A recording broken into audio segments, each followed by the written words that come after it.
Welcome to Discovering. It's time for a weekend winter road trip. Over the next couple of shows, we'll stop in at the Marquette State Fish Hatchery to get an update on the Grayling project. Then it's off to the UP200. We'll follow the races from start to finish. And we'll check in on the Big Freeze fishing tournament in Gladstone. Stick around, it all starts tonight right here on Discovering. The secret streams that flow beneath the cliffs of colored stone. Forest thick and healthy with birch and pine and oak. Surrounded by the greatest lakes this world has ever known. The black bear's awesome presence as he roams the hills and fields. Call of the timber wolf, the loon's lonesome trill. The eagle soaring high above, the trout lies deep and still. These are what I treasure, the only way I measure feelings that I have for this fine land. There is so much to discover when you're a long-time lover of northern Michigan.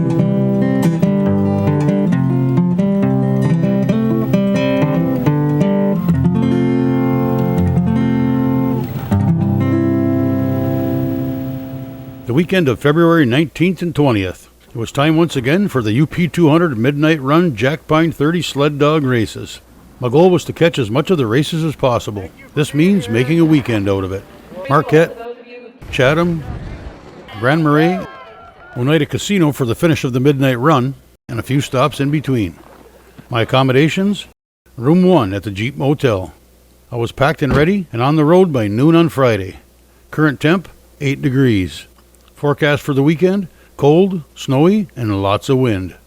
I started out with a quick stop at Blades Bait and Tackle in Kipling to get some info on Sunday's Big Freeze Ice Fishing Derby, a tournament with a unique twist for catch and release. Visit Escanaba is putting on a fishing derby this weekend on Sunday the 20th of February, and we're going to be using a Fish Donkey app. It's a catch and release tournament. We've built some bump boards for people to use, and you get a wristband. Check-ins at 8 o'clock in the morning at the beach house in Gladstone. We're going to have a great time. There's a lot of prizes, and get out on the bay and share some time with friends and family fishing.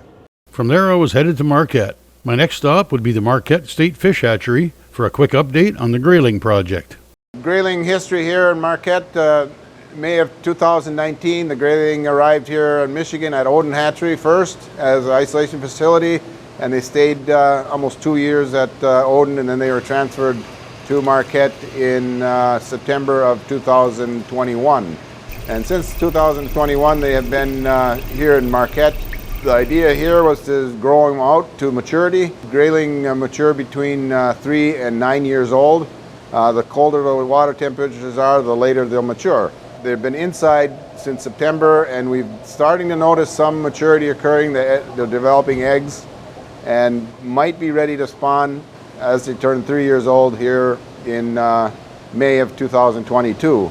We can't start spawning within the same year class. The May of 2020 fish have arrived, and they're currently in Odin, so we'll have to wait another 3 years before they mature. And then again in 2023, the third year class will be taken, and we'll be getting those eggs. They'll be all brought here in Marquette for sexual maturity, and then we'll be taking eggs and milk and crossing families one-on-one and bringing them into those eggs will then go into streamside hatcheries. Likely a lot of targeted rivers will be downstate first. The idea is establish a natural population, reintroduce them, establish a self-sustaining natural population. When this will all occur, it'd be nice if we can just turn on the light and say it'll happen next year, or the year after, but being maturity rates and getting the broodstock, proper genetic broodstock, we're looking at probably 10 to 15 years before we get enough broodstock accumulated, enough eggs to take. I look at it and say we're in a 2-mile mark of a 100-mile race. It's done slowly, it's done properly, and we're even looking at some in this facility, Grayling here, in Marquette, and Grayling here possibly in Inland Lake holding broodstock for future egg takes, just to get that number of eggs up. and introduce them into these rivers. Here in Marquette, we have half the lot, 2,000 fish inside where they were put in September of 2021. We kept those inside. Inside water is fed by well water. Well water is basically clean, bacteria-free. The environmental conditions are relatively stable for inside.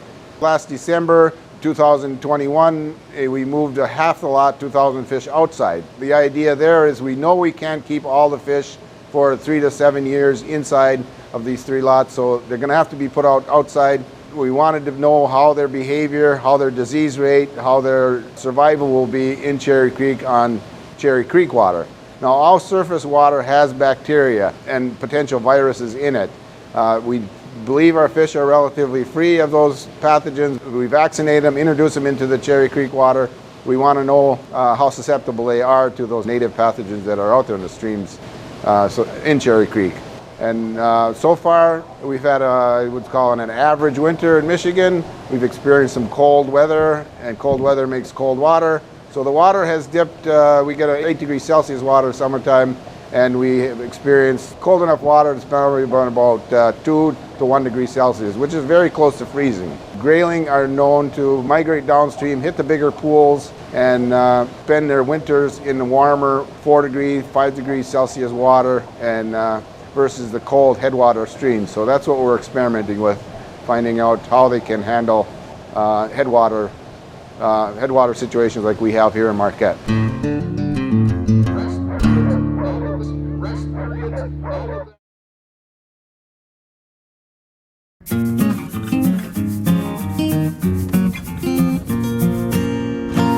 100 miles, a couple of interviews, and a crisp convenience store cheeseburger under my belt, I was on Washington Street in downtown Marquette and ready for some dog action.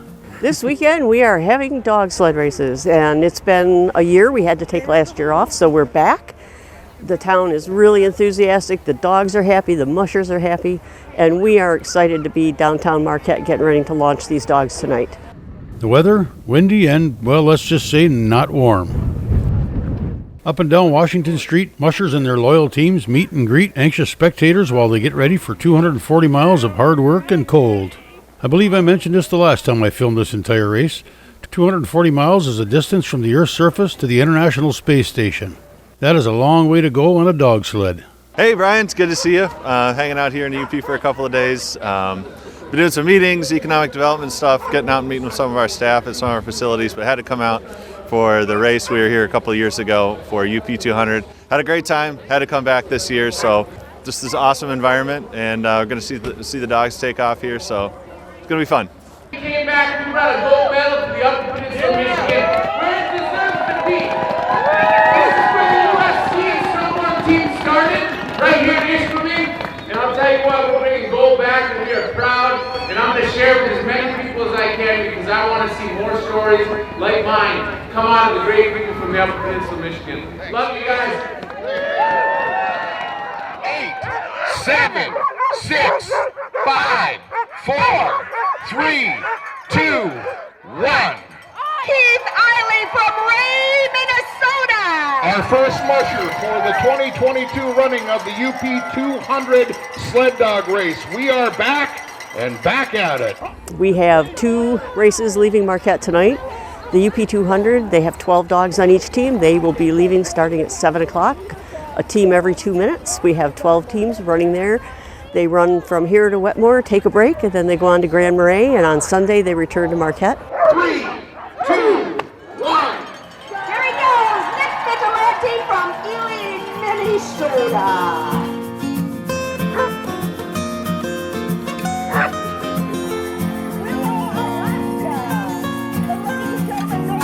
And the dogs.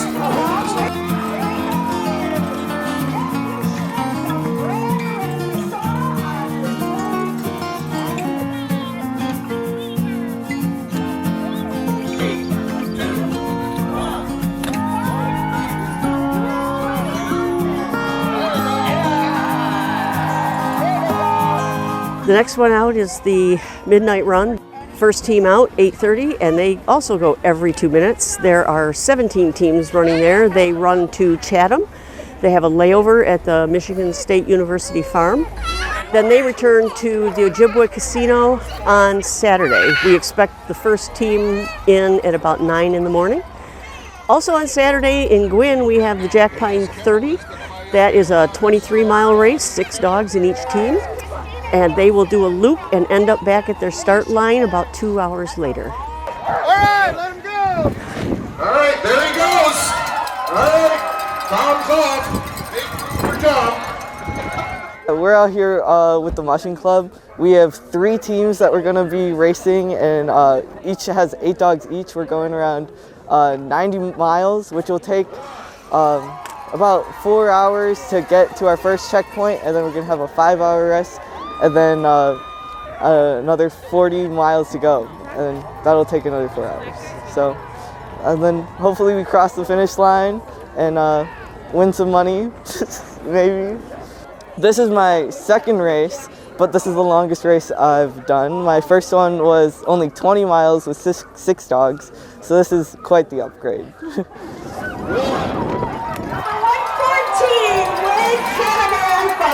I'm racing in the Midnight Run. This will be my second race. The Midnight Run's an 8-dog race. The first leg is 45 miles. The second leg is 35 after a 5.5-hour break. During that 5.5-hour break, the musher sleeps in their car as best as they can, and the dogs will lay down on some hay, and we'll put blankets over them to keep them warm. And they'll get a little bit of food between races, but they can't get too much, otherwise they might throw up.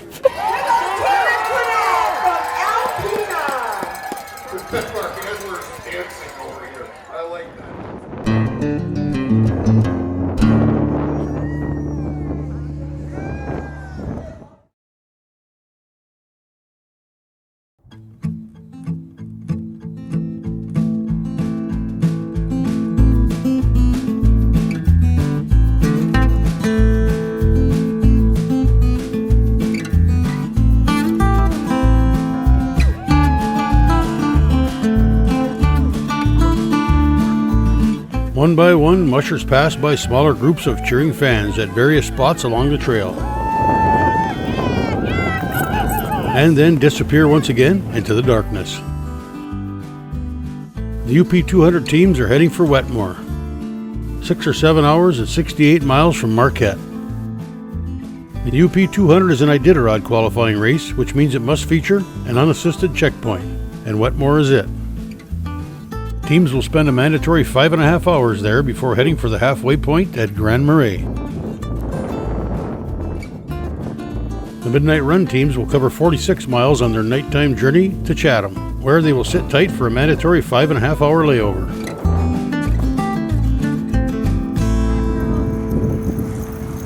Straight ahead, girls. It was cold and windy in Chatham as anxious spectators huddled around a warm fire. And that included me. Then out of the darkness, a headlamp appears, preceded by the familiar silhouette of a team of dogs. One by one, several minutes apart, mushers and their trusty dogs cross the line, leaving the dark and windy UP backwoods trails behind. I would guess looking forward to a few hours of rest in the back seat of a pickup, or on a garage floor, or maybe a camper.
Time to crawl in the back of the Jeep, sleep for a few hours, and get up in time to catch the Midnight Run mushers taking off for their journey back to Marquette.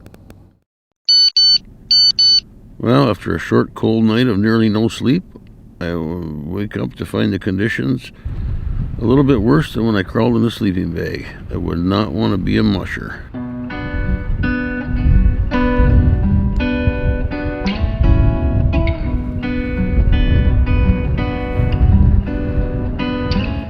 I very reluctantly crawled out of my sleeping bag, suited up, grabbed my camera gear, and headed for the starting line, anticipating the 5:30 start.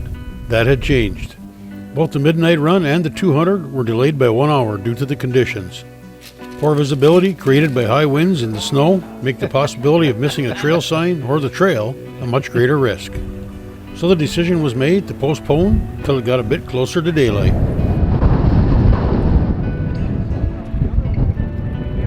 After some much needed coffee, I wandered around the area to watch the mushers getting ready, tending to their dogs, and just kind of hanging out waiting for the signal that it was time to go.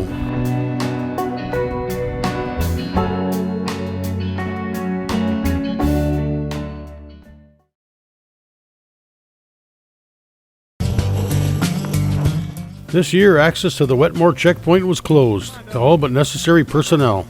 Here's a quick look at some footage from back in 2013 when I last covered the entire race to give you a feel for what happens at the Wetmore checkpoint.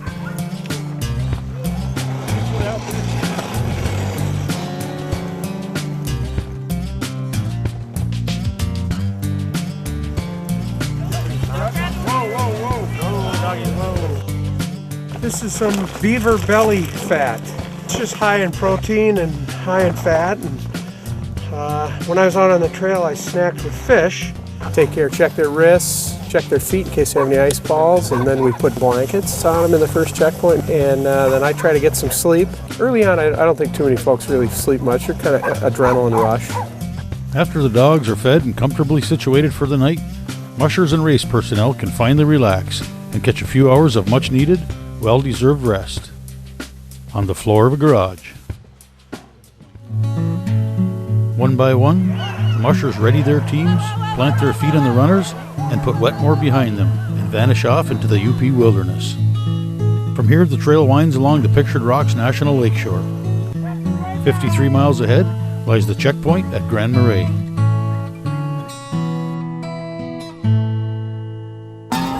Back at Chatham, it was time for the Midnight Run teams to start their journey to the finish line 36 miles away at the Ojibwa Casino. We got delayed by about an hour. The snow and the wind conditions and just trying to get everything organized, I guess. The mushers are a little leery about the trail being blown in, but we'll see.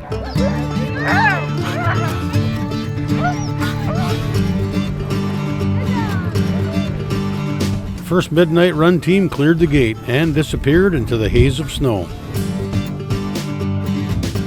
followed by another and another.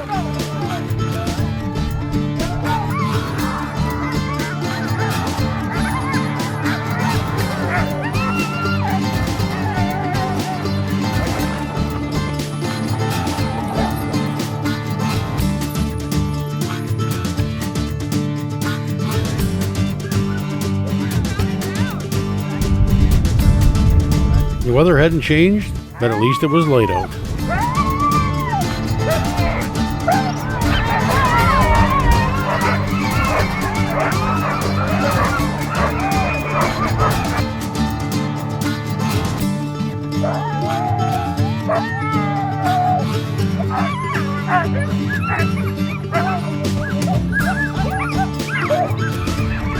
Do I still go out at 750? All right, go!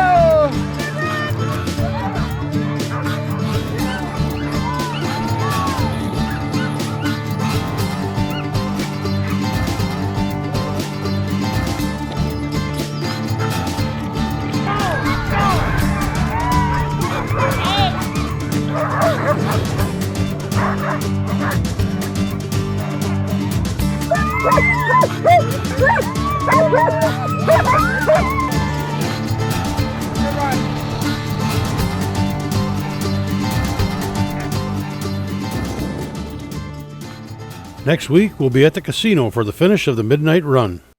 Then it's off to Grand Marais, the halfway point for the UP200 mushers. Watch them come and then leave. After another night in the Jeep, we'll head for Marquette for the finish. From there, I'll be heading for the last stop on my weekend adventure, Little Beatty Knock, to see how the Big Freeze Ice Fishing Derby went.